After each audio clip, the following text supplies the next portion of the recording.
अस्सलाम वालेकुम dear students. आज का जो हमारा लेक्चर है वो है पाकिस्तान में ज़रई शोबा के मसाइल। पाकिस्तान बेसिकली एक एग्रीकल्चर कंट्री है आपके पास, और पाकिस्तान की तकरीबन देही आबादी का 80% अवाम जो है उनका जो ताल्लुक़ है वो ज़राअत के साथ है। तो ज़राअत की इकॉनमी के अंदर, ज़राअत की प्रोडक्शन के अंदर इजाफ़ा और कमी का मतलब है इन 80% लोगों की आमदनियों में इजाफ़ा और कमी है। तो पाकिस्तान के अंदर जो ज़रूरी शोबे के जो मसाइल हैं, आज हम उसके ऊपर बात करेंगे। हमारे पास सबसे पहला पॉइंट है फ़ी एकड़ पैदावार कम।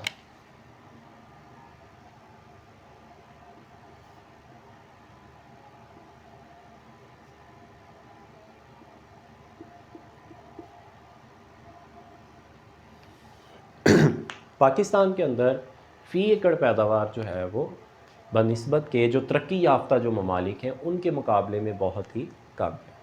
फ़ी एकड़ पैदावार में कमी की वजूहात क्या है आपके पास, कि हम अच्छा बीज नहीं इस्तेमाल करते, हम अच्छी खाद नहीं इस्तेमाल करते, अच्छे स्प्रे का इस्तेमाल नहीं करते।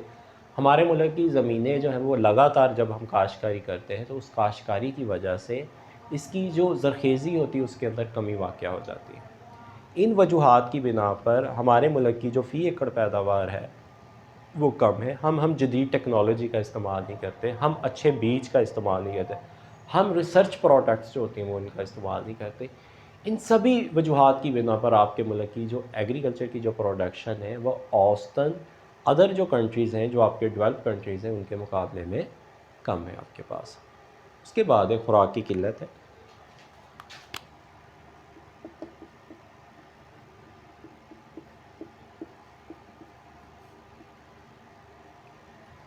बेसिकली हमारा मुल्क एग्रीकल्चर है, लेकिन फिर भी हर साल हमें बहुत ज़्यादा जो अपनी खुराक को पूरा करने के लिए बहुत सारी जो आइटम्स होती हैं वो बाहर से, बहुत सारी जो प्रोडक्ट होती है खुराक के नाम के ऊपर जो है वो हमें बाहर से मंगवानी पड़ती है।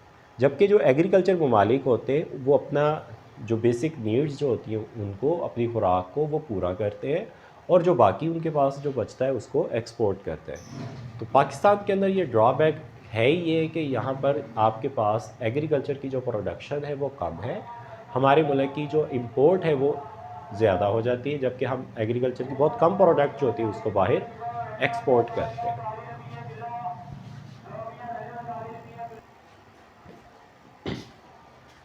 नेक्स्ट है आपके पास सेम और थोर।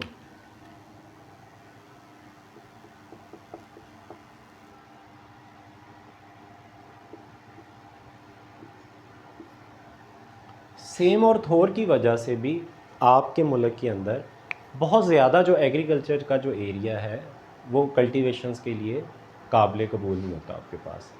सेम बेसिकली सेम और थोर क्या होता है, जब पानी का लेवल जो होता है वो ऊपर आ जाता है, ज़मीनी सतह के पास आ जाता है, तो ज़मीन के जो नमकियात होते हैं वो ज़मीन की तह पर आ जाते हैं, सतह पर आ जाते हैं, जिससे वो वाली जितनी भी ज़मीन होती है वो काबिल काश्त नहीं रहती।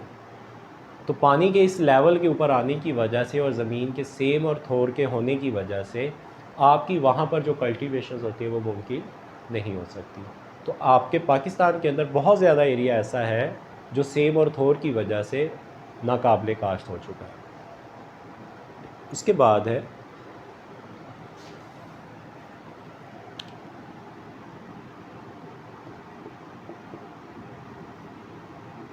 बारिश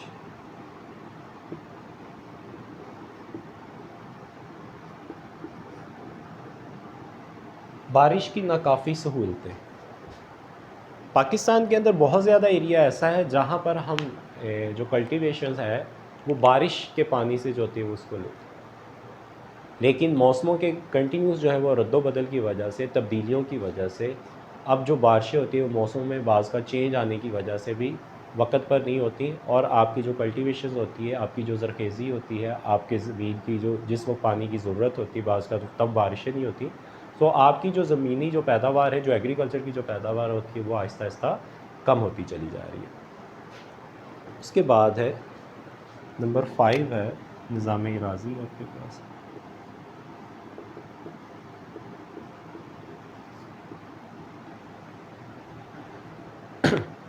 ज़मीन का तकसीम दर तकसीम होते चले जाना। उससे ये नुकसान हुआ कि लोगों के पास जो कतई ज़मीन जो थी वो उसकी मिक़दार बहुत कम रह गई। उसके कम होने की वजह से आपके अखराजात तो ज़्यादा हैं, लेकिन आपके पास जो है वो पैदावार कम हो जाती है। और बाज़ का ये होता है कि अगर आपके पास ज़मीन बहुत ज़्यादा है, ज़मीन का रकबा बहुत ज़्यादा, तो आप खुद कल्टीवेशन नहीं करते, आपने मज़ारे रखे हुए हैं, तो उससे ये नुकसान होता है कि आपकी अपनी इंट्रैक्शन जो होती है वो एग्रीकल्चर की साइड पे कम हो जाती है, तो प्रोडक्शन जो होती है वो आपके पास कम हो जाती है। तो रकबा ज़्यादा होने की वजह से बाज़ का ये होती है कि आपकी पूरी की पूरी आप उसको तवज्जो नहीं दे सकते, जिसकी वजह से आपकी एग्रीकल्चर की जो पैदावार होती है वो कम हो जाती है। उसके बाद है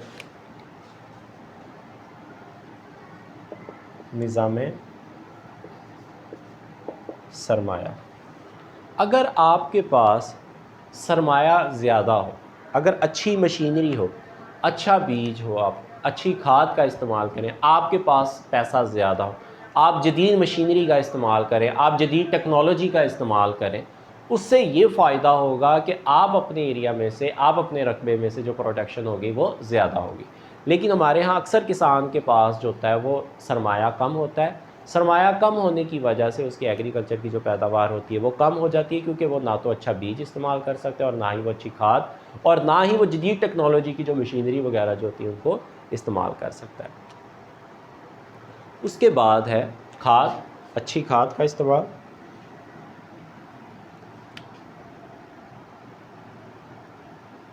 नंबर 6 था ये आपके पास।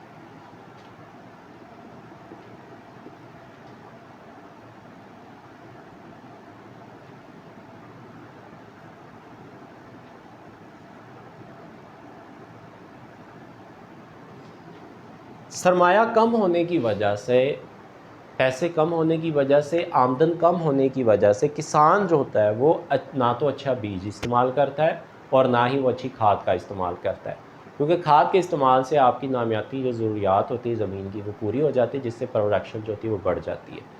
और आपने देखा होगा कि मोस्टली हमारे मुल्क के अंदर गंदम की जो प्रोडक्शन हम लेते हैं, तो गंदम जो हमारे पास घरों में पड़ी होती है उसी को हम बीज के लिए इस्तेमाल कर लेते हैं, जिससे औसतन हमारी पैदावार जो होती है वो कम हो जाए। तो ये सारा कुछ क्यों होता है? क्योंकि किसान के पास जो सरमाया होता है, जो आमदनी होती है वो कम बची हुई होती है, तो इस वजह से ना तो वो अच्छे बीज का इस्तेमाल कर सकता है और ना ही वो अच्छी खाद का जो होता है वो इस्तेमाल कर सकता है। उसके बाद है नंबर 8 है आपके पास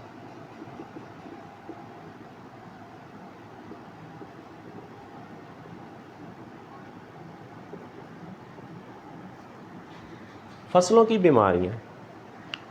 जैसे जैसे इन्वायरमेंट आपका चेंज हो रहा है, जदीद आपकी टेक्नोलॉजी आ रही है, नए नए चेंजेस, क्लाइमेट चेंज आ रहा है, उसकी वजह से आपके वेदर में भी फ़र्क है, आपकी बहुत नई नई बीमारियां भी जो है वो एग्रीकल्चर के सेक्टर के हवाले से भी आ रही हैं।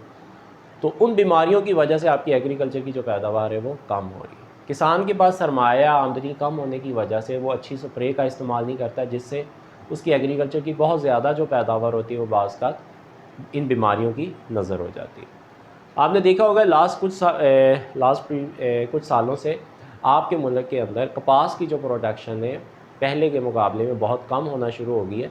उसके बैक के ऊपर भी यही है कि वहाँ पर मुख्तलिफ बीमारी, कपास की नई नई बीमारी, मुख्तलिफ बीमारियाँ जैसे टिड्डी दिल और इस तरह की जो बीमारियाँ थी, उनकी वजह से आपके मुल्क के अंदर जो होता है वो बीमारियाँ ज़्यादा हैं, तो आपकी जो कपास की जो प्रोडक्शन थी वो कम हो गई, और जिससे आपके पास आपको एग्रीकल्चर का बहुत ज़्यादा जो नुकसान है उसका सामना करना पड़ा। नेक्स्ट है आपके पास नंबर 9 है आपके पास कमज़ोर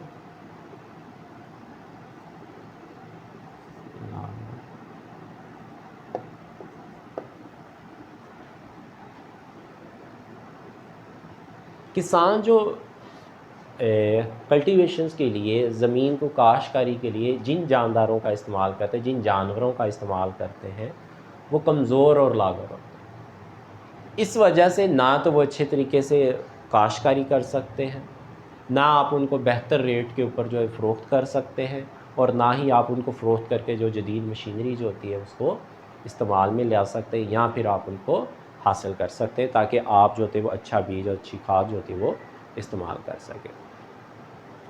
तो इन तमाम वजूहात की बिना के ऊपर आपके पाकिस्तान के अंदर जो है वो ज़रूरी शोबा की जो पैदावार है वो कम होती चली जाती है। उसके बाद नंबर 10 है आपके पास, किसान की जो आमदनी होती है, जैसे ही वो फसल को अपनी को फ़रोख्त करता है उसी वक्त उसके पास आमदनी आती है और उसको वो अच्छे बीज और अच्छी खाद, या फिर आप कह सकते हैं कि नॉर्मली किसान ये होता है कि कर्ज़ा लेकर जो होता है वो बीज वगैरह खाद वगैरह हासिल करता है और जैसे ही अपनी प्रोडक्शन उसके पास प्रोड्यूस होती है, आपको पता है कि जिस वक्त मार्केट के अंदर सप्लाई ज़्यादा होती है, जब प्रोडक्शन आती है तो सप्लाई ज़्यादा, तो तब उसकी डिमांड कम होने की वजह से उसकी प्राइसेस कम हो जाती है। लेकिन किसान बेचारे को जो होता है वो अपनी आमदनी और उसने अपनी प्रोडक्ट जो होती है वो फ़रोख्त करनी होती है क्योंकि उसने फिर कर्ज़ा अदा करना होता है, इसीलिए कम रेट के ऊपर वो ज़्यादा अपनी प्रोडक्ट को फ़रोख्त कर देता है, जिससे नुकसान ये होता है कि उसको मुनाफा कम हासिल होता है। लेकिन उसने ये होता है कि उसने कर्ज़ा लिया होता है तो वो कर्ज़ा अदा करता है और फिर अगली फसल के लिए जो होता है वो अगली प्रोडक्शंस के लिए कर्ज़ा मार्केट में से दोबारा उठा लेता है। इस वजह से किसान के पास इतने सोर्स नहीं होते कि अपनी प्रोडक्शंस को कुछ देर के लिए वो स्टोर कर सके, संभाल ले, कि जब उसकी बेस्ट प्राइसेस मिले तो उनको जाकर मार्केट के अंदर जो होता है वो फ़रोख्त कर सके। इन तमाम वजूहात की बिना के ऊपर पाकिस्तान के ज़रई शोबा के ये तमाम जो मसाइल हैं, इनकी वजह से आपकी एग्रीकल्चर की जो पैदावार है वो कम है और लोगों की औसतन फ़ीकस आमदनी भी जो है वो कम होती चली जा रही है। तो अगर हम इनको रिज़ॉल्व कर दें तो पाकिस्तान की तकरीबन 80% आवाम के जो रोज़गार जो होंगे वो पहले से कई गुना ज़्यादा बेहतर हो सकते हैं। तो डियर स्टूडेंट्स, आज का हमारा लेक्चर यहीं तक है। अपना ख्याल रखिएगा। अल्लाह हाफ़िज़।